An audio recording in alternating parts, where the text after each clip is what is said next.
Answers with Dr. Reju is a platform where we take a more in-depth and intentional look into various life issues and bring clarification so we can navigate our way through with knowledge. Join us on Patrice Radio as we take this journey to discovery. Do remember to follow, like, and engage us on Instagram at Patrice_radio and also on YouTube via Patrice Radio Live. Thank you and be good. A better Nigeria. Is it a myth or do we keep hoping? Nigeria is a highly religious country.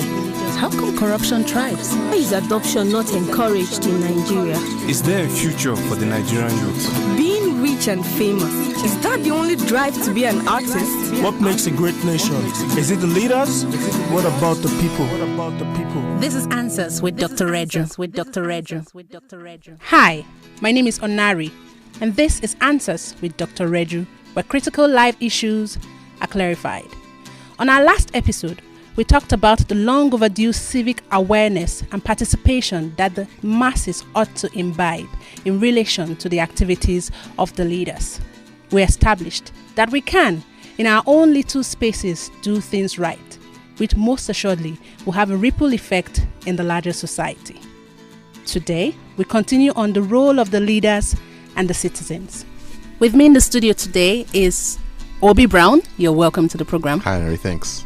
Adams Lojok. It's good to have you. Thank you so much. And our Chief Resource Person, Dr. Reju. It's good to have you. Thanks, Onari. Okay, Obi Brown, straight up with the questions. Yeah, Dr. Reju, we have been discussing, governance and society. And last week, in the last episode, you really talked about, how we need to start inculcating values in our kids, in ourselves, and things like that. First question is, governance is strictly for elected and appointed officials.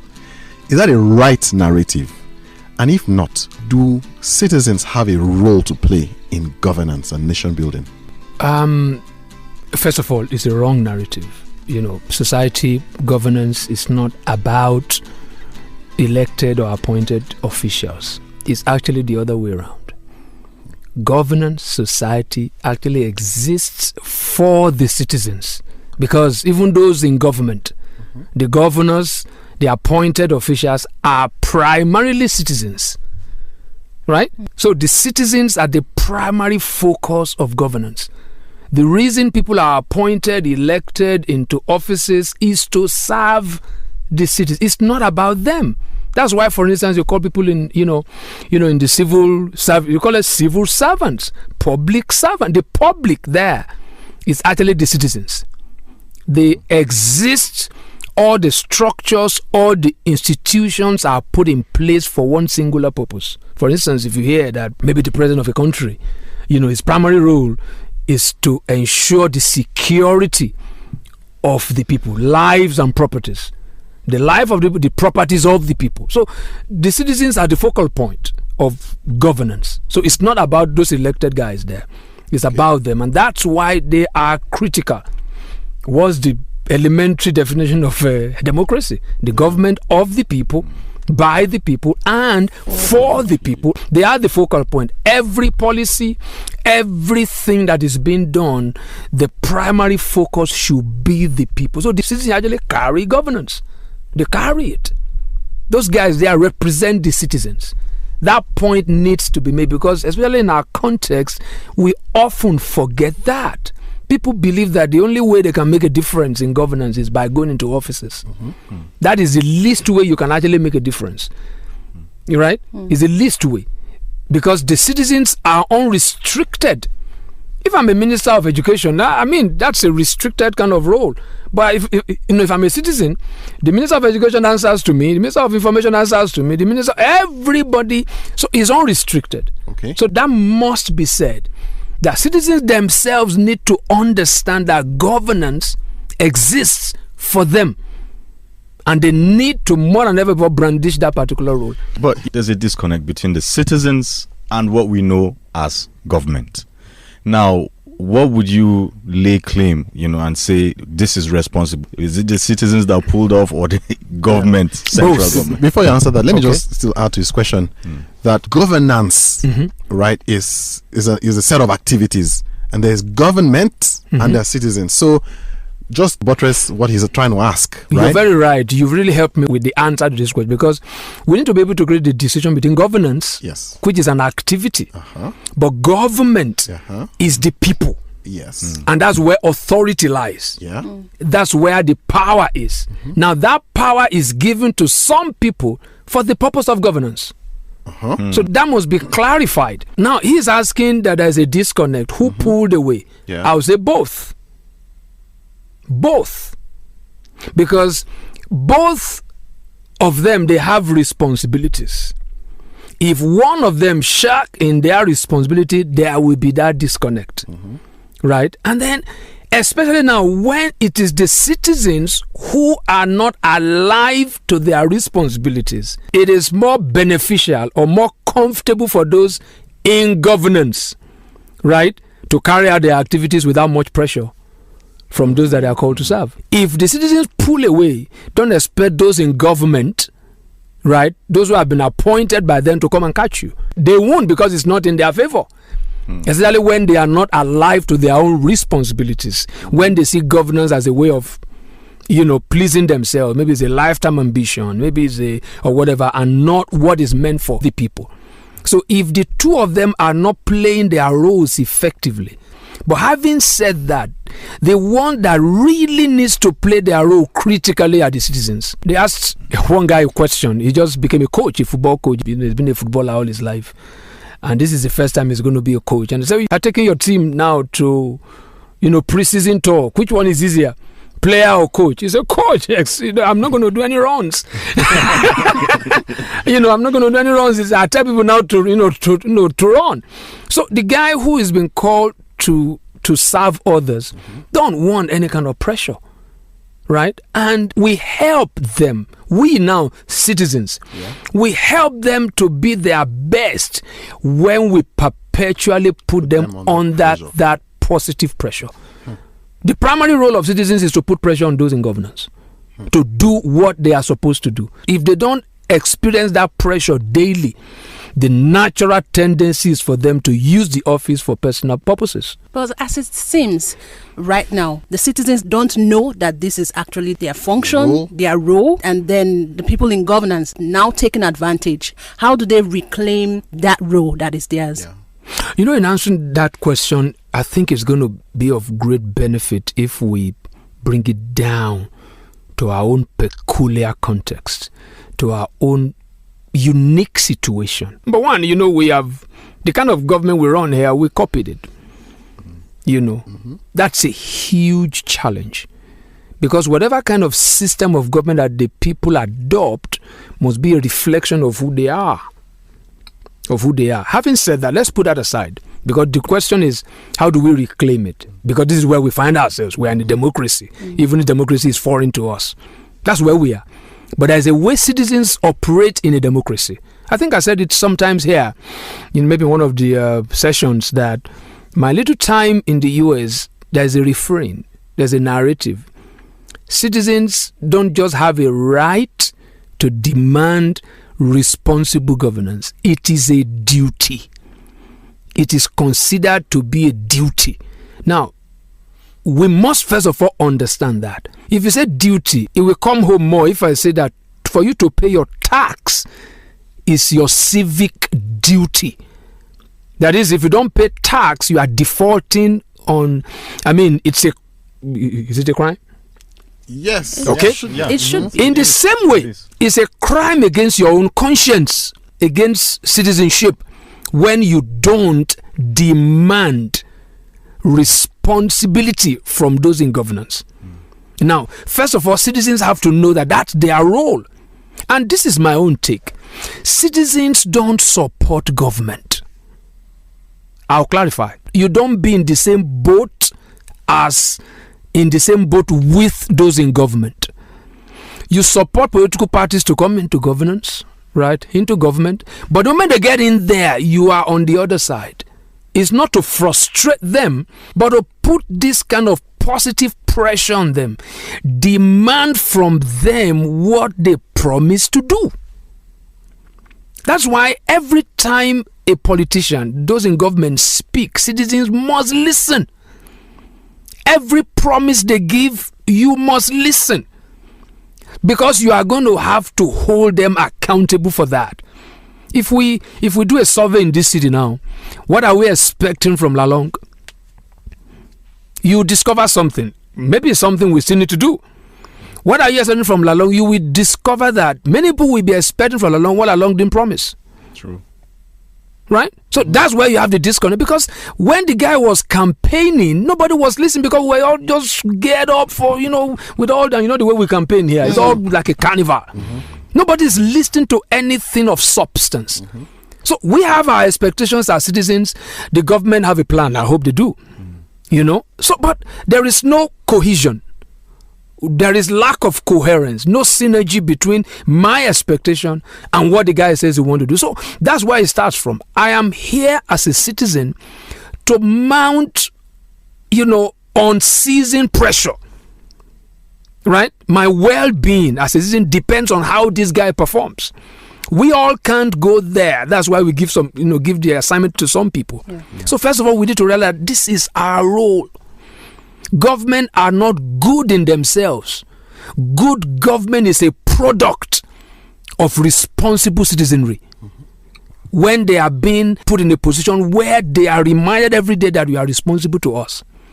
So that's why I said citizens don't support government. It's unheard of. A government can't come and say, give me time. No. I need your cooperation. No. Get cooperation from your team. I'm not going to cooperate with you. I want you to cooperate with me. You are there to serve me. I'll bring back my point where I said the kind of system of government we run is alien. It's not consistent with who we are. African societies are basically patriarchal. That is, the father does what is good for the children. That's why you see in Nigeria, once anybody become governor, become president, it becomes Baba. It's Baba. Governors go to Baba in Abuja to go and collect, pocket money. That's what we do. It doesn't work like that in government. If we're in the monarchy, fine. The whole land belongs to whatever. But I put that out there to let us know what challenge we face. Because democracy has become a reality. I don't think we ever go back to a situation where we want to have Obas or Obis or Emirs or things like that. If our mind desires that those institutions become more and more irrelevant because there are more problems than solutions. They can play some roles, settle some communal disputes here and that. They can actually play some, but they must be an agent of government, But citizens, first of all, have to know. And then, when we bring it down again, further to our own situation, over the years, by my own analysis, and I want people to listen to me, over the years, because those in government in Nigeria, from the federal to the local, because they have gotten used to a citizenry that is not making any demand on them, they have maybe, due to a plan on their own part or something that does happen unwittingly or whatever, they have further weakened, the citizenry. So much so that any desire to mount any meaningful pressure for accountable governance becomes more and more unrealistic, more and more unattainable. I'll give you some instances. When you have a society where majority of the citizens have to work daily before they feed, that's an unfortunate situation. That kind of citizenry cannot mount any meaningful pressure. Right? Because in Nigeria now, you can hardly call out 2-3 days of any kind of activism. It won't succeed. Because by the time you go to one day, the second day, somebody is thinking of, I need to go and sell my wares in the market so that I can feed my family. So I don't know if it is a deliberate thing from the government, to so weaken the citizenry. But with the way things are in Nigeria right now, I don't think we can have this level of responsible citizenship that we're talking about. But we can start from somewhere. We can start from somewhere, especially in those little pockets, maybe even in words. in local do you know? I don't have figures. Can a group of market women who have an understanding of all these things that you are saying now come together? My imagination is just running. Can a group of market women? Onari, if you study history, maybe you heard of Aba riots. Yes. They were women, right? They were market women, right? We've heard of. Was the level of education higher then for their consciousness to be? You know, there's a principle. Somebody shared that, before we came on air, that we need a bit of pressure for us to be able to form a bonding, right? What happened then was that we identified one common enemy, which is the colonial masters, right? Yeah. We identified one common enemy. So it was easy. Now we are fragmented, our ranks are broken. So it's very, very difficult. Why you are trying to mount up a kind of pressure here because the man in power is from my own part of the country? No, you can't do that. He's our son and all those kind of things. Yes. You see, the citizens of Nigeria, they have, in their ignorance, allowed the very few that found their ways into government to use what divides us against us. Absolutely. But I always say it, economic challenges don't have tribe. There's no, the way the Hausa man is hungry is the way the Igbo man is also hungry. Hunger pangs are the same, they don't have color. So people are not hungry enough? They are too hungry, but they have been deceived. That's the point. Tribes. That's the point. I think the Nigerian citizens have been brought to a place of helplessness. Like I said again, I don't know whether it's an agenda to so weaken the citizens. I'll give you another example. Because if a citizenry, if they are not economically empowered, there's no way they can be responsible. I'll give you another example. Look at the issue of properties in Nigeria. It is hellish. It is wicked for us to have a system that makes it this difficult to get a title for your property. It's wicked. It's hellish. Call it anything.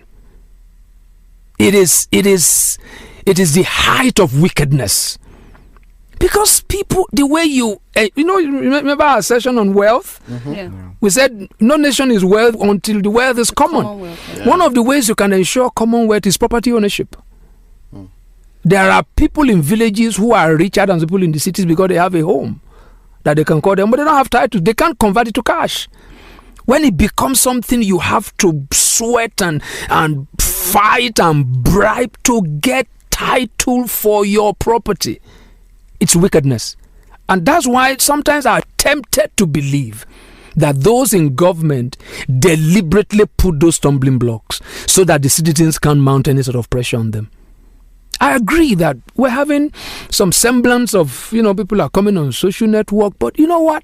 It's still at a very, very low level, right? So we're not there yet. Citizens are still too docile, very docile, and that way we can only wish for good government. And if wishes were horses. This is Answers with Dr. Reju, where critical life issues are clarified. We've been talking on the role of citizens. Obi, your question. Yes, Dr. Reju. I mean, this is explosive because we realize that as citizens, we have a very crucial role to play. But, sometimes when we think about government or appointed officials, we think about them as so high up there, so far away. As a matter of fact, it's almost impossible to get audience with them. But I feel that we could begin to play such quality roles in little institutions in which we find ourselves. You work in a university, or even a student in a university, or you work in a government parastatal or somewhere. What sort of roles can we play to make sure that governance in those little places is done right? But let me ask another question to you. You'll probably respond to both of them. And that's also talking about the roles of citizenry. In the last 2 months or so, the workers in this state had been on strike. Yeah. And the whole place was littered with refuse, stinking to the high heavens. And I asked myself a question. Cholera emerged. Honestly, and I asked myself a question. Was it going to be impossible for people to come together and say, let us see how we'll dispose of these things? In other words, when government abdicates a responsibility, right? Can citizens decide, can the citizens decide to do something about it. And I'll say this because in the southeastern part of the country, right, they usually refer to little villages as autonomous communities. In other words, they do things by themselves. They bring light into their villages. They buy their own transformers and stuff like that. You know, can we sort of advocate for more responsibility among citizens in areas where government is being slow? I'm going to respond from your last question. That might create a dangerous precedent because the citizens might be starting something that they can't sustain. You made mention of refuse, right? To clear refuse requires, some infrastructure to be in place.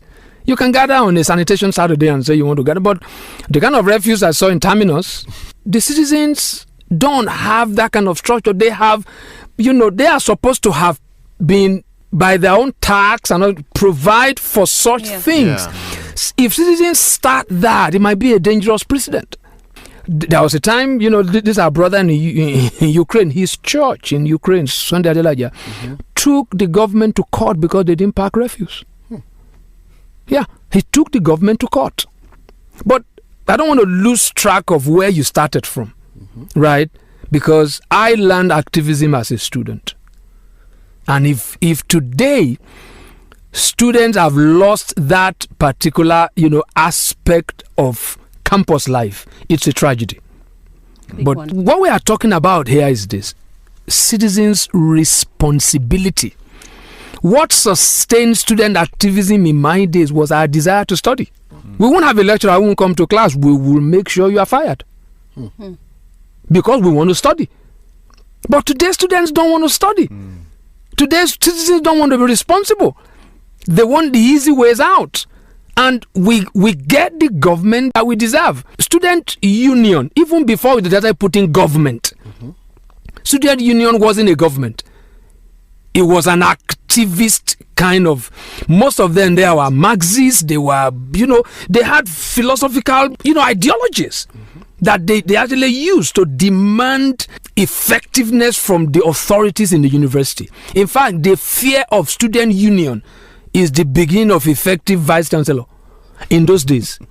But it was because these students want to study. They want good returns on the investment of their parents. But those things are gone. Those things are gone. Last week we spoke about, this defective citizenship beginning from the home. So, citizens, first of all, it is responsibility. If you look at Nigeria, no government asks you for tax because there is this unending source from oil. So if citizens don't pay tax, there is nothing that is making them to make any kind of demand that I want to see returns on my investment. I can't be paying tax and be driving my car in potholes. So you see, it's a whole mentality here that citizens must know that it's not just pressuring government. They are pressuring government so that government can do what's good for us. But we must also be willing to play our own part. So you really used a very good example, students. In those days, students can bring a whole government to his knees. Students alone. But there are many things that we've sort of modeled up today. We are trying to fight for oil subsidy. We give the assignment to labor. It doesn't work that way. It doesn't work. That's supposed to be something that the whole nation. You can have pockets of groups that will lead it, but the whole nation. But the beginning is that, first of all, let us appreciate the fact that we have been weakened economically. You see, you can't fight any cause without economic teeth. You can't. An economically weak citizenry cannot operate as responsible citizens. They don't have the nerve. They don't have the juice to sustain any kind of activism.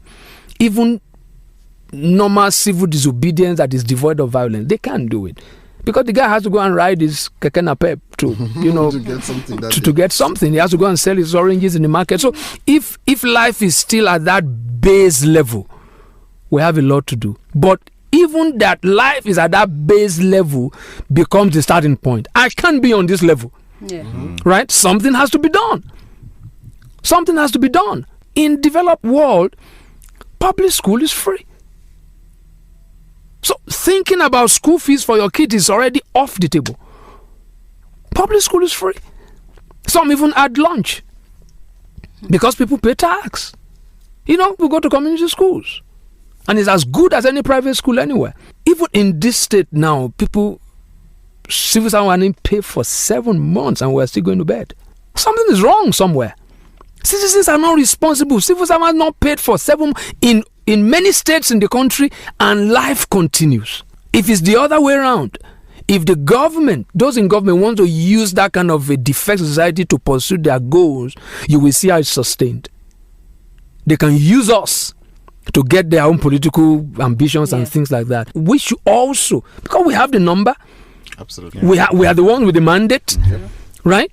Imagine, have you seen a situation where the most critical institution in Nigeria, the most critical unit in Nigeria, they've not been able to execute any strike? Penkesan is the senior. If Penkesan goes on strike, that means we can't produce. The last time they threatened, the government started shaking. And what government would naturally do is to infiltrate their ranks. Infiltrate their ranks, put their own guys there, so that there will be this sort of collabo or something like that. I hope that's a generic word. So it's so important that citizens must be interested in those kind of unions, right? That this kind of union must retain its independence, so that at least we have that particular ace. If the government knows that, the government does not want the people to know, and they've put us in a position where we don't care. They keep giving us bits and pieces, and we can buy credit on your phone, you have quarter tank in your car, you pay your rent, you are satisfied. And you see, it's so sad, because Nigerians, I think we are the easiest people to govern. Little we are satisfied, or nothing we are satisfied, but that has produced the most, I don't have statistics, but the most irresponsible governance that I've ever seen anywhere. Those in government in Nigeria are simply wicked. And the citizens need to rise up to let them know that now we know they are not doing the right thing. Fortunately, we have to draw the curtains on today's episode, but this is the line of discourse we're going to have for a while on SIT, and I hope the listeners out there are taking note of this and really working, or gather together in your small group. We should get activism back. Thank you, Dr. Reju. Thank you. Thank you, Obi. Thank you, Adams. Join us again on Answers with Dr. Reju, where critical life issues are clarified.